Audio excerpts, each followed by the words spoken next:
नमस्कार, आप सभी का हमारे YouTube चैनल में एक बार फिर से स्वागत है। आज के वीडियो में हम 10वीं क्लास का पहला एक्सरसाइज जो है 1.1 वो आपको समझाने वाले हैं, जो हमारा है वास्तविक संख्या। तो यहाँ पे बता दें कि वास्तविक संख्या होती है, इसके बारे में हम आपको अच्छे तरीके से कंसेप्ट पहले दिखाएंगे। और हमारा मकसद जो मेन है ये हमारा है कि मैथ को किसी भी प्रकार से रटना नहीं है, एकदम अच्छे तरीके से कंसेप्ट के साथ आपको सिखाने का प्रयास करेंगे। तो चलिए पहले हम शुरू करते हैं। यहाँ पे वास्तविक संख्या क्या होती है इनके बारे में पहले पूरा फुल इंट्रोडक्शन देंगे, उसके बाद हम एक्सरसाइज 1.1 में जाएंगे। ठीक है, आपको बता दें कि पहले हमें पढ़ना है वास्तविक संख्या से पहले हमें क्या पढ़ना है, संख्या। ठीक है, जिसे हम इंग्लिश में नंबर बोलते हैं।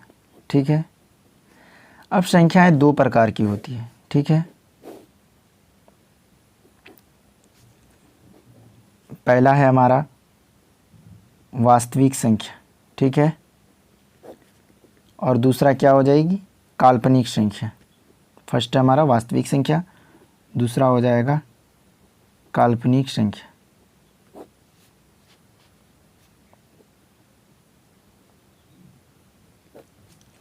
ठीक है, अब वास्तविक संख्या क्या होता है, काल्पनिक संख्या क्या होती है, हम दोनों बताएंगे आपको।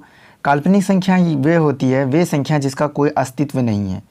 एग्जाम्पल के तौर पर हम समझ सकते हैं कि जैसे हमारा देखिए यहाँ पे x² + 2 है इक्वल टू 0 है, तो x² बराबर क्या हो जाएगा, -2, x बराबर हो जाएगा √2। तो इसका मान कोई भी सही तरीके से नहीं आएगा। या फिर इस तरह से मान सकते हैं कि √4, इसका मान क्या आएगा, अगर √4 रहेगा तो इसका मान 2 यानी रूट के अंदर 2 × 2 करके 2 बाहर आ जाएगा। ठीक है, तो इस तरह से ये क्या हो गई, काल्पनिक संख्या। अब वास्तविक संख्याएँ हो जाती है एक हमारी, जिसे हम क्या बोलते हैं, वास्तविक संख्या को रियल नंबर। ठीक है, और वास्तविक संख्या में हमारे पास एक एक करके बहुत सारी संख्याएं होती है। पहला है प्राकृतिक संख्या,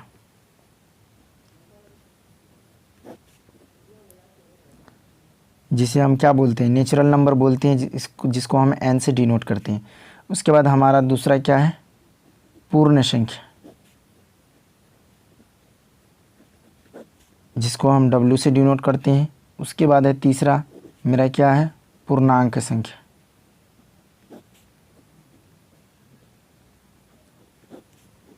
पूर्णांक संख्या, जिसे हम क्या करते, ये तो हमारा हो गया w, पूर्णांक संख्या को z से। उसके बाद चौथा मेरा क्या है, परिमेय संख्या, जिसे हम क्या बोलते हैं, इंग्लिश में रेशनल नंबर बोलते हैं। ठीक है, उसके बाद पांचवा हमारा है अपरिमेय संख्या। ठीक है, जिसे हम इरेशनल नंबर कहते हैं इंग्लिश में। ठीक है, यहाँ तक। अब इसके बाद एक एक करके हम सारे का आपको अच्छे तरीके से एग्जाम्पल दे करके समझाने की कोशिश करेंगे। वास्तविक संख्या में पहला हमारा क्या है, प्राकृतिक संख्या, जिसे हम क्या बोलते हैं, नेचुरल नंबर बोलते हैं। प्राकृतिक संख्या समझ सकते हैं कि गिनती की संख्या जो कि 1 से शुरू होती है, जिसमें 0 जो है इंक्लूड नहीं होता है, यानी 0 नहीं रहता है, शामिल नहीं किया जाता है। एग्जाम्पल के तौर पर हम इसका समझ लें तो एग्जाम्पल के तौर पर ये हो जाएगा 1, 2, 3, 4, 5 डॉट डॉट करके ये आगे बढ़ती हुई चली जाएगी, और इसको हम कह सकते हैं कि गिनती की संख्या जो है वो प्राकृतिक संख्या कहलाएगी। दूसरा हमारा क्या है, पूर्ण संख्या, जिसे हम क्या बोल सकते हैं, होल नंबर।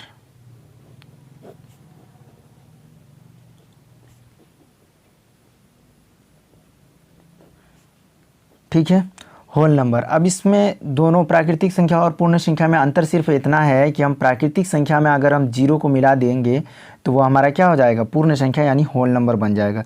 तो हम इसमें 0, 1, 2, 3, 4, 5, 6 डॉट डॉट करके ये बढ़ता हुआ चला जाएगा। तो यहाँ पे देख सकते हैं कि हमने क्या किया, प्राकृतिक संख्या 1, 2, 3, 4 से शुरू हुआ था, लेकिन हमारा जो है ये पूर्ण संख्या क्या है, 0 से स्टार्ट हो रहा है। तो इसमें अंतर यही है कि ये 0 से स्टार्टिंग होगा, ये 1 से स्टार्टिंग होगा। ठीक है, ओके, यहाँ तक समझ में आ गया होगा। उसके बाद है हमारा तीसरा पूर्णांक संख्या,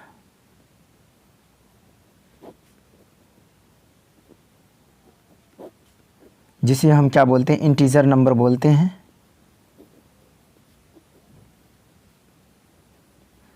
जिसे हम जेड से डिनोट करते हैं, जेड से। ठीक है, तो अब हमारा पूर्णांक संख्या क्या हो जाएगा, पूर्णांक संख्या अगर इसको कह सकते हैं कि पूर्णांक संख्या वे संख्या होती है जिसमें प्राकृतिक संख्या भी होती है, पूर्ण संख्या भी होती है और उसमें माइनस की संख्या मिला देते हैं।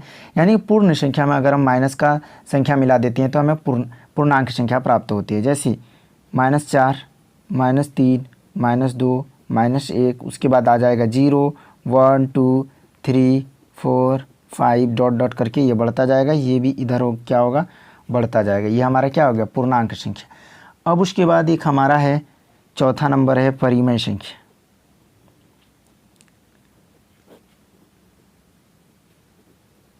जिसको हम क्या बोलेंगे, रेशनल नंबर। ठीक है।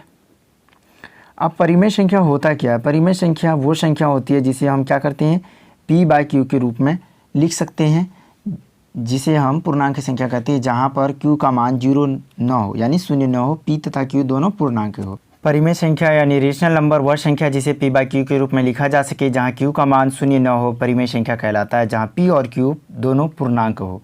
तो इसको हम लिख सकते हैं p/q, जहाँ पर हो जाएगा q ≠ 0। ठीक है। उसके बाद हम इसका HCF निकालने की HCF भी निकाल सकते हैं, जो हमारा हो जाएगा PQ = क्या हो जाएगा, 1। अगर यहाँ पे हमें पूछ ले कि क्या 0 परिमेय संख्या है तो 0 है। ठीक है, क्योंकि 0/1। अगर यहीं पर कह दे कि क्या 1/0 परिमेय संख्या है तो ये क्या हो जाएगा, नहीं, क्योंकि 0 है। इसके नीचे क्या है, 0 है, ये हो जाएगा। ठीक है, हाँ ठीक है। उसके बाद अगर पूछ लिया कि 1/3 परिमेय संख्या हो जाएगा, 1/3 को अगर पूछ ले कि क्या ये परिमेय संख्या है तो 1/3 क्या हो जाएगा, परिमेय संख्या हो जाएगा, क्योंकि इसका जो है हर क्या है, 0 नहीं है। ठीक है। अब हमारा 5वां नंबर है अपरिमेय संख्या, जिसे हम क्या बोलते हैं, इरेशनल नंबर। ठीक है। तो अपरिमेय संख्या हमारा हो जाएगा √ अभाज्य संख्या, √ अभाज्य संख्या, यानी कि जिसके रूट का मान जो है वो नहीं आए, प्राकृतिक संख्या के रूप में नहीं आए। जैसे कि अगर हम यहाँ पे ले लेते हैं √3, उसके बाद हो जाए ये √2 भी हो जाएगा, √5, √7, यानी कि यह अभाज्य संख्या 3, 2, 3, 5, 7, उसके बाद हमारा हो जाएगा 11, 13, इस तरह से। ठीक है। उसके बाद अगर हम इसका मान अगर ये है 0.001, 0.001, 0.001 या फिर 0.00001, क्या हो रहा है, ये हमारा कंटिन्यू बढ़ रहा है। 0.00 यानी 2 0 1 था, यहाँ पे 3 0, यहाँ पे 4 0, यहाँ पे 5, ऐसे करके बढ़ता जाएगा। तो ये क्या हो जाएगा, मेरा अपरिमेय संख्या। ठीक है। इसके बाद अब हम आ जाएंगे मेन पॉइंट पे, जो हमारा वास्तविक संख्याओं का चैप्टर है 1.1। उसमें हमारा एक है यूक्लिड विभाजन प्रमेय। ठीक है, इसके बारे में हम आपको समझाएंगे। यूक्लिड विभाजन प्रमेय में क्या होगा, A > B होगा। उसके बाद इसका एक समीकरण होता है A = BQ + R, जहाँ पर Q मेरा क्या हो जाएगा, भागफल, और R क्या हो जाएगा, शेषफल, भागफल, और ये क्या हो जाएगा, शेषफल, जहाँ R क्या होगा। ठीक है, जहाँ पर हम लिख सकते हैं कि R जो होगा 0 से बड़ा होगा और B से क्या होगा, छोटा होगा। ठीक है, यहाँ तक क्लियर है। यानी कि ये हमारा भाजक से हमेशा क्या होगा, ये छोटा होगा। ये R जो हमारा शेषफल होगा। ठीक है। अगर हम इसी को ये करें कि 5/A तो ये, और 2/B, तो ये क्या हो जाएगा, ये बड़ा हो जाएगा, क्योंकि इसका क्या है, अंश बड़ा है, इसका अंश छोटा है।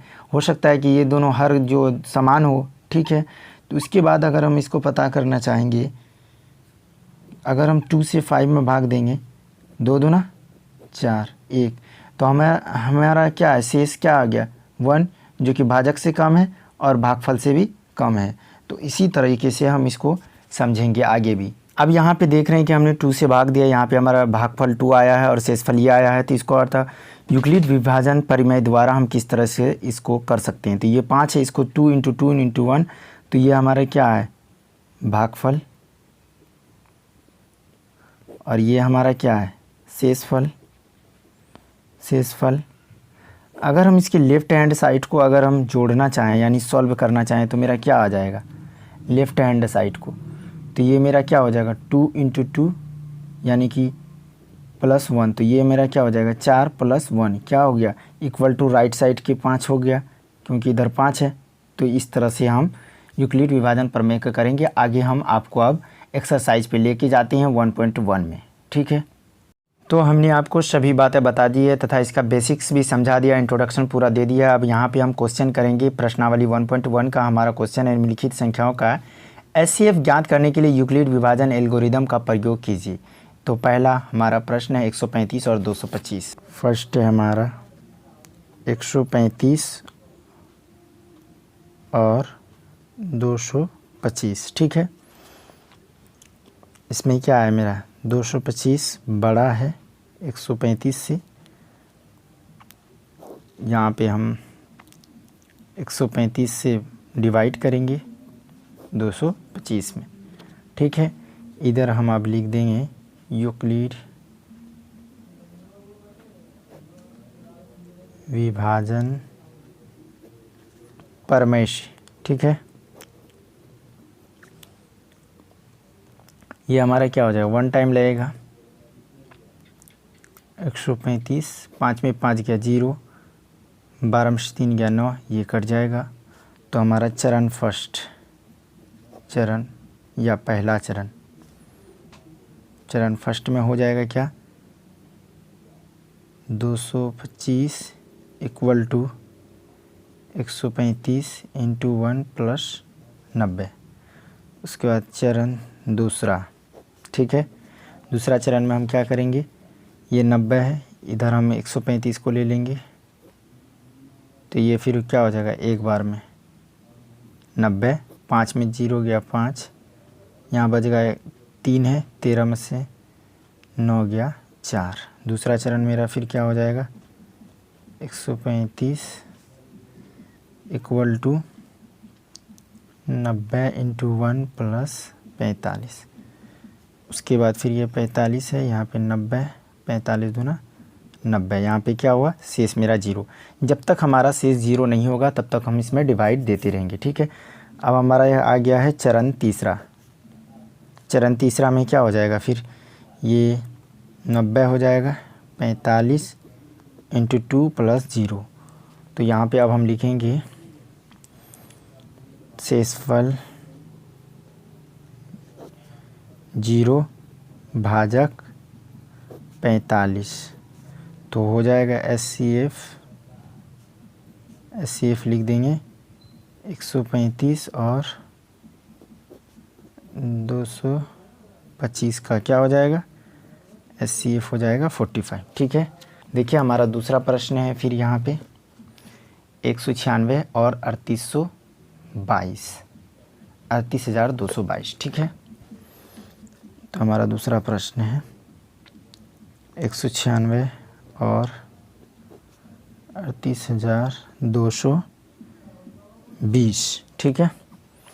उसी तरह से यहाँ पे हम रफ के लिए यहाँ पे लाइन खींच देंगे, तो हम यहाँ पे डिवाइड करेंगे 196 से 38,220 में, एक बार में लग जाएगा 196, 12 में से 6 गया 6, यहाँ पे बच जाएगा 7, 17 में से 9 गया 8, 186, फिर उसका 2, फिर 0, ठीक है। ये 2 ही उतारेंगे। उसके बाद हम कितना 9 बार लगाते हैं, 6 9 54 के 4 हासिल रहा 5, 9 9 81 5 86 हासिल रहा 8, 1 9 9 8 17, 1764, 12 में से 4 गया 8, यहाँ पे बच जाएगा 5, 15 में से 6 गया क्या बचेगा 9। उसके बाद यहाँ पे 7 में 7 कट जाएगा, ये भी कट जाएगा, उसके बाद आ जाएगा 0। अब हम इतना लगाना, आप फिर कितना 5 टाइम लगा सकते हैं, 6 5 30 की 0 हासिल रहा 3, 9 5 45 3 48 हासिल रहा 4, 1 5 5 4 9। तो हमारा क्या आया एक ही बार में ये पूरा कट गया। तो पहला ही चरण में क्या हो जाएगा, यहाँ पे चरण पहला में हो जाएगा 38,220 इक्वल टू हो जाएगा 196 × 195 + 0। तो यहाँ पे हो जाएगा शेषफल 0, भाजक क्या हो जाएगा, फिर भाजक हो जाएगा 196, यानी 196 से ही कट रहा है, तो अतः HCF क्या हो जाएगा, HCF बराबर हो जाएगा 196। ठीक है आंसर। तो हमारा तीसरा प्रश्न है 867 और 255, तो इसका हम जो है HCF निकालेंगे। तो हमारा तीसरा प्रश्न आ जाएगा यहाँ पे हमारा 867 255, तो 867 बड़ा हो जाएगा 255, यहाँ पे हम एक लाइन ले लेंगे, इधर से हम भागा देते जाएंगे। तो हमारा छोटा से हम भगा देते हैं बड़ा में, तो 867 कितना टाइम, 3 टाइम दे देंगे हम। 5 तिया 15 के 5 हासिल रहा 1, 5 तिया 15 1 16, 2 तिया 6, 665 60 में 5 गया 2, 6 में 6 गया 0, 102। तो ये हो जाएगा यूक्लिड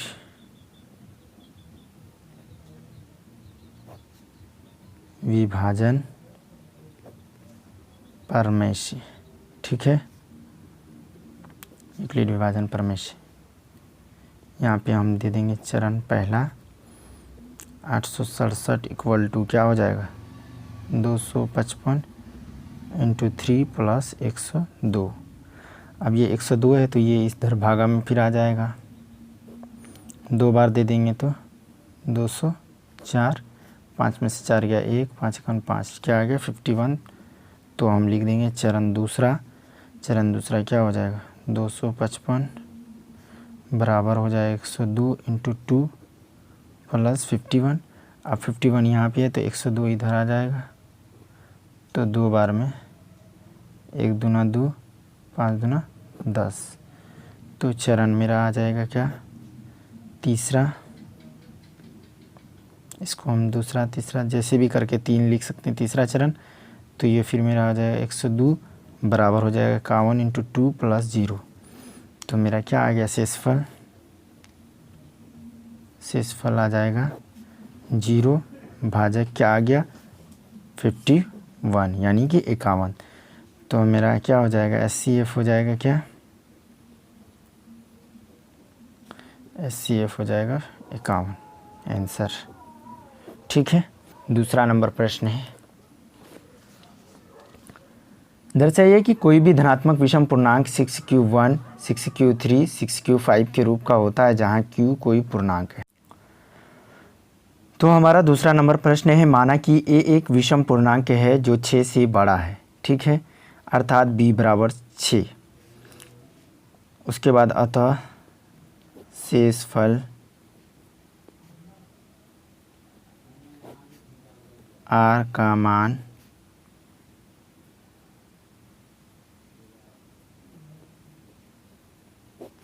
छः से कम होगा, अतः r बराबर हो जाएगा 0, 1, 2, 3, 4, 5। ठीक है, अब केस फर्स्ट, अब यूक्लिड विभाजन प्रमेय से a बराबर क्या हो गया BQ प्लस R। ठीक है, अब हमें केस फर्स्ट क्या हो जाए जिसमें हम R बराबर 0 रखेंगे। ठीक है, तो a बराबर क्या आ जाएगा 6q प्लस 0। इसको हम किस तरह, जैसे 6 है, 6 को अगर 1 से के 6, अगर 6 को सपोज डेट के 3 से के तो 18 क्या आया सम संख्या आया। तो इसीलिए यहाँ तक क्लियर है, पूरा तोड़ के आपको समझा रहे हैं। उसके बाद केस सेकेंड, अब हम r बराबर 1 ले लेंगे। ठीक है, ये हो जाएगा केस सेकेंड यानी चरण दूसरा। ये मेरा हो जाएगा a बराबर 6q प्लस 1। ठीक है, इसको हम मान लेंगे समीकरण फर्स्ट। ठीक है, केस सेकेंड हो जाएगा a बराबर 6q, r की जगह यानी हम रखते जाएंगे मान, ये हो जाएगा 2। और ये क्या है, विषम संख्या है, विषम। तो ये हो गया, ये हमें क्या करना है, विषम ही ये करना है। उसके बाद 6 + 2 तो ये हो जाएगा फिर मेरा सम। ठीक है। अब उसके बाद हम केस थर्ड, अब हम फिर ले लेंगे r बराबर 2 तक हमारा हो गया केस थर्ड, तो r बराबर हम ले लेंगे 3। ठीक है। तो ये हमारा केस क्या हो जाएगा, यानी चौथा, फोर्थ। तो ये हमारा हो जाएगा a बराबर 6q + 3। ये क्या हो जाएगा, समीकरण 2, क्योंकि हमको ये विषम संख्या मिल रहा है, हम यहाँ पे लिख देंगे विषम। उसके बाद हो जाएगा केस 5, जहाँ पे r बराबर हम ले लेंगे 4। तो a बराबर हो जाएगा 6q + 4। तो ये क्या है, ये समीकरण नहीं मानेंगे, ये हो जाएगा सम। ठीक है। अब हम केस 6 में जाएंगे। केस 6 में जाएंगे तो यहाँ हम r का मान ले लेंगे 5। ठीक है। तो ये a बराबर क्या आ जाएगा, 6q + 5। ये क्या है, विषम है। तो समीकरण थर्ड लिख सकते हैं। अतः समीकरण 1, 2 तथा 3 से पूर्णांक 6q + 1, 6q + 3, 6q + 5 के रूप का होता है। ठीक है। आपको समझ में आ गया। परेड में 606 सदस्यों वाली एक सेना भर्ती की टुकड़ी को 32 सदस्यों वाले एक आर्मी की बैंड के पीछे मार्च करना। दोनों समूहों के समान संख्या वाले स्तंभों में मार्च करना, उन स्तंभों की अधिकतम संख्या ज्ञात करें जिसमें वे मार्च कर सकते हैं। ये बिल्कुल आसान क्वेश्चन है। ठीक है। क्या है, 616 और 32। इस काम को SCF निकालना है। क्या निकालना है, SCF निकालना है। 616 और 32, तब हमारा निकल जाएगा कि यानी कि कितना स्तंभों की अधिकतम संख्या जो वो एक साथ मार्च कर सकते हैं। तो इसमें हम लिख देंगे 616 बड़ा क्या है, 32 से है। अब यहाँ पे हो जाएगा यूक्लिड विभाजन प्रमेय से। ठीक है। हम यहाँ पे आपको करके दिखाते हैं। ये क्या है, 32, 616, 32 दूना 64। भी मेरा क्या आ गया, चरण पहला में आ जाएगा। यानी इसमें क्या करती हैं, SCF वही होता है जब तक हमारा 0 ना आ जाए। तो ये 616 हो रहा है, तो ये क्या हो रहा है, 32 × 19 + 8। उसके बाद ये 0 हो जाएगा 32, 8 × 8 से अगर हम 32 में करेंगे 8 चक 32, शेष मेरा क्या आ गया, 0 आ गया। तो +0, अतः शेषफल 0 भाजक क्या आ जाएगा, भाजक बराबर हो जाएगा 8। तो SCF यानी कि स्तंभों की संख्या क्या निकल के आ जाएगी, 8। ठीक है। तो हमारा चौथा नंबर प्रश्न है, यूक्लिड विभाजन परिमेय का प्रयोग करके दर्शाइए कि किसी धनात्मक पूर्णांक का वर्ग किसी पूर्णांक m के लिए 3m या 3m + 1 के रूप का होता है। 4 नंबर प्रश्न होगा, माना पूर्णांक a के लिए b बराबर 3, जहाँ पर क्या हो जाएगा, b बराबर 3, अतः r बराबर हो जाएगा 0, 1, 2। अब हो जाएगा यूक्लिड विभाजन प्रमेय से क्या हो जाता है, a बराबर BQ + R। ठीक है। तो ये हमारा हो जाएगा क्या, केस फर्स्ट, r बराबर 0, तो a बराबर क्या हो जाएगा, 3m + 0। अब हो जाएगा दोनों और वर्ग करने पर। ठीक है। दोनों और वर्ग करने पर ये क्या हो जाएगा, a², ये हो जाएगा 3m², तो ए स्क्वायर तो 9m², ठीक है। तो ए स्क्वायर हो जाएगा, अगर इसमें से तो 3 कॉमन लेंगे तो क्या हो जाए 3m², जहाँ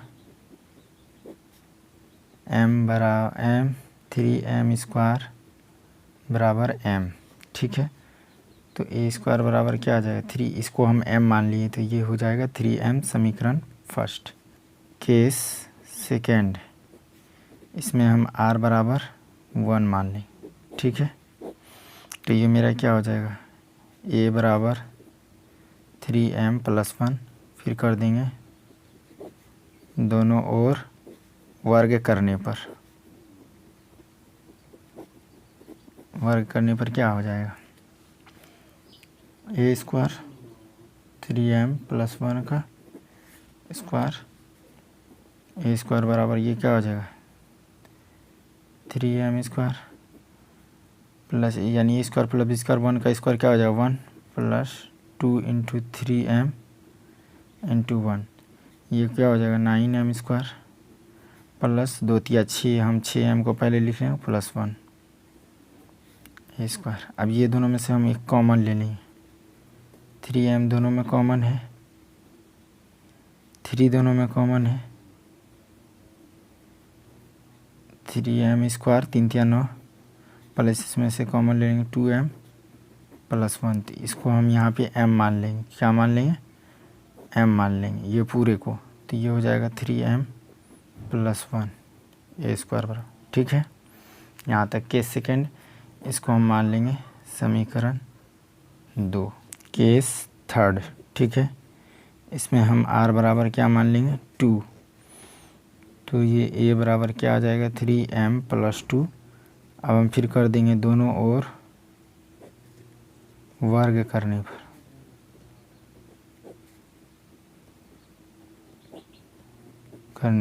ठीक है। तो ये फिर हो जाएगा a स्क्वायर 3m+2 का होल स्क्वायर, तो ये हो गया a square 3m² plus 2 into 3m into 2 plus 2 का स्क्वायर, ठीक है। ये हो जाएगा स्क्वायर, ये हो जाएगा 3 तिया 9, 9m², ये फिर क्या हो जाएगा 2 3 दूना 6, 6 दूना 12 m, ये हो जाएगा 4। तो अब हम इसको इस तरह लिख सकते हैं 3m² प्लस 12m प्लस 4 को हम 3 + 1 लिख सकते हैं कि नहीं, लिख सकते हैं। अब हम यहाँ पे ये तीनों में कॉमन ले लेंगे, तो ये मेरा क्या हो जाएगा a स्क्वायर बराबर, इसमें से 3 कॉमन ले लिए तो ये क्या बचा 3m², इसमें से 3 कॉमन ले लिए तो 4m, इसमें से ले लिए तो 1 प्लस m। अब ये पूरा जो है इसको हम n मान लेंगे, तो ये क्या है 3m + 1 a square equal to, ये हो जाएगा समीकरण, ठीक है थर्ड। अब हम इसको लिख देंगे समीकरण 1, 2 तथा समीकरण 3 से स्पष्ट है कि किसी धनात्मक पूर्णांक का वर्ग क्या होगा 3m तथा 3m+1 के रूप का होता है, ठीक है। ये हमारा 4वां नंबर प्रश्न हो गया। अब हम 5वां नंबर प्रश्न देखेंगे, ठीक है। अब हमारा 5वां नंबर प्रश्न है, यूक्लिड विभाजन परिमिका का प्रयोग करके दर्शाइए कि किसी धनात्मक पूर्णांक का घन 9m+1 9m+8 के रूप का होता है या नहीं, ठीक है। तो हम यहाँ पे 5वां नंबर प्रश्न है मेरा, माना कि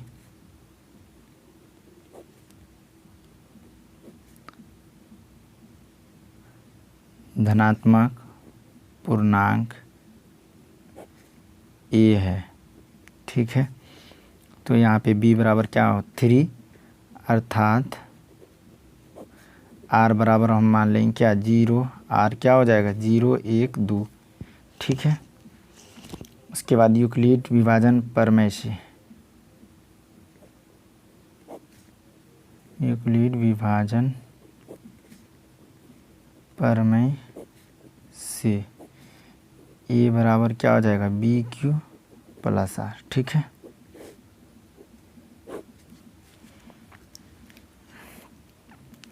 अब हम यहाँ पे मान लेंगे केस फर्स्ट आर बराबर 0, ए बराबर क्या आ जाएगा 3m। ठीक है, प्लस 0। अब क्या आ जाएगा घन करने पर, क्योंकि घन बता रहा है, घन करने पर तो ये मेरा हो जाए ए क्यूब बराबर 3m का क्यूब, ए क्यूब ये हो जाएगा 3 3 9 9 27 m क्यूब। ठीक है, तो यहाँ पे हम इसका कॉमन ले लेंगे। ठीक है, इसमें क्या कर लेंगे 9 कॉमन लेंगे, 9m के रूप में करा 9, तो यहाँ पे 3m क्यूब, तो यहाँ पे हम क्या इसको मान लेंगे 3m क्यूब बराबर m, यानी m क्या माने हैं 3m क्यूब, तो ये हमारा हो जाएगा इक्वेशन फर्स्ट। ठीक है, तो हम इसको क्या लिख सकते 3m क्यूब 9m। ठीक है, इक्वेशन फर्स्ट। अब हम केस सेकेंड में जाएंगे। केस सेकेंड क्या हो जाएगा मेरा r बराबर 1। ठीक है, तो a बराबर क्या हो गया 3m प्लस 1, इसका क्यूब घन करने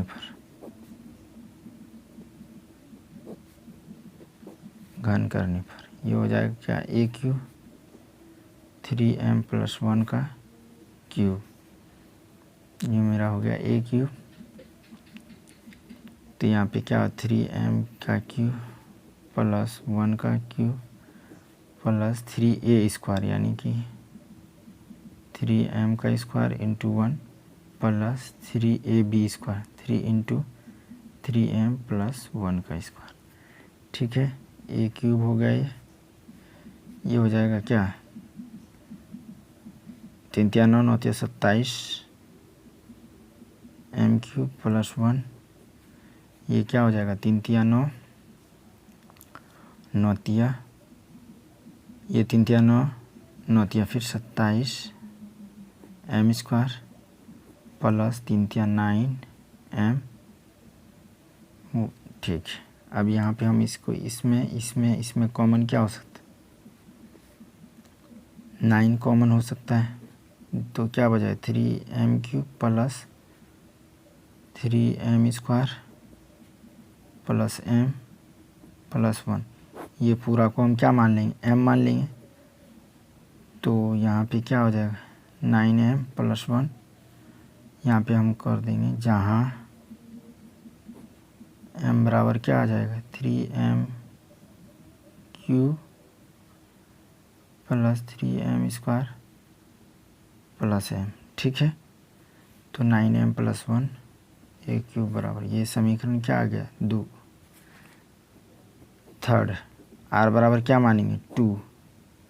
ठीक है, तो ये हो जाए a बराबर 3m प्लस 2, घन करने पर ये क्या हो जाए ए क्यूब बराबर 3m प्लस 2 का क्यूब। ठीक, ए क्यूब अपनी जगह पे रहेगा 3m प्लस 2, तो ए क्यूब 3m का क्यूब प्लस बी क्यूब 2 का cube plus 3ab 3 into 3m into 2 plus 3, ये हो जाएगा 8 प्लस ये क्या हो गया 3 3 9 9 27 27 दूना क्या हो जाएगा 54 m स्क्वायर प्लस 3 3 9 9m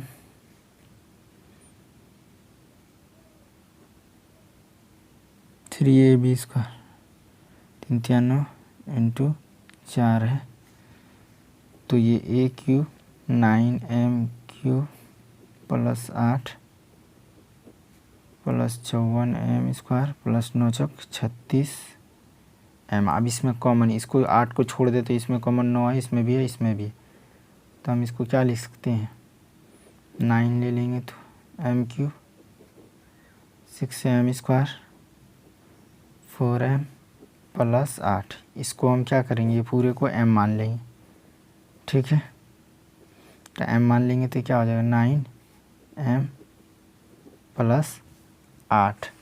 ठीक है, इसको हम समीकरण क्या मान लेंगे, 3rd।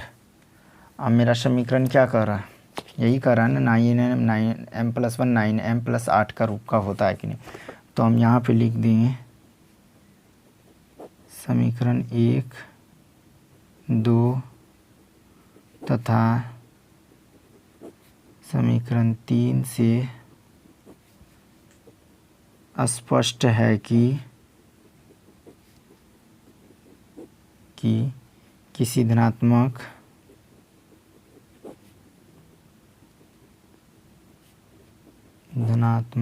पूर्णांक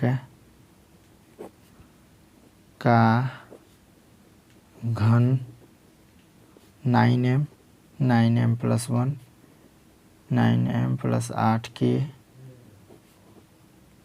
रूप होता है। तो दोस्तों यहाँ पर जाकर के पूरा जो है कि एक्सरसाइज 1 से लेकर 5 तक क्वेश्चन हमने पूरा एक्सरसाइज आपको करा दिया है। इसमें इंट्रोडक्शन की भी हमने शामिल किया था। आई होप आपको ये पूरा चैप्टर पूरी तरीके से अच्छे तरीके से समझ में आ गया होगा। अगर आपको ये वीडियो अच्छा लगा तो वीडियो को लाइक करिए और अभी तक चैनल को सब्सक्राइब नहीं किया है तो सब्सक्राइब कीजिए। जय हिंद, जय भारत।